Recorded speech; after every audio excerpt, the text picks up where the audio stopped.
Svi znaju ko je legendarni Bruce Lee. Većini je poznat kao majstor borilačkih vještina i glumac borilačkih filmova.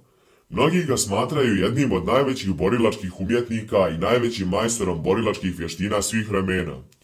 Bruce Lee je zapamćen po svojoj snazi, brzini, radom i upornošću. On je kroz život stekao veliku mudrost koju je rado dijelio sa ostatkom svijeta.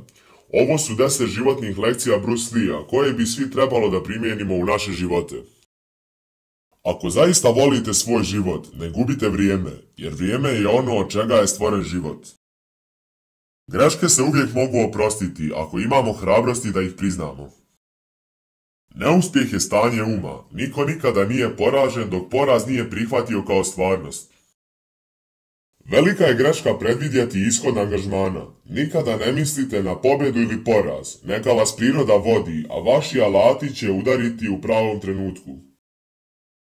Apsorbujte ono što je korisno, odbacite ono što je beskorisno i dodajte ono što je vaše.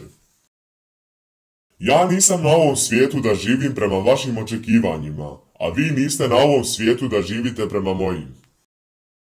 Ako uvijek stavljate ograničenja na sve što činite, fizički ili bilo šta drugo, to će se širiti u vaš posao i vaš život. Ne postoje granice, postoje samo visoravni i ne smijete ostati tamo, morate ići dalje od njih.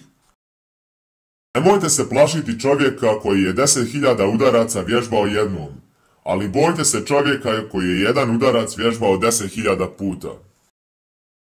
Samo oni koji su sami sebi dovoljni stoje sami, većina ljudi prati i oponaša masu. Što više cijenimo stvari, to manje cijenimo sebe.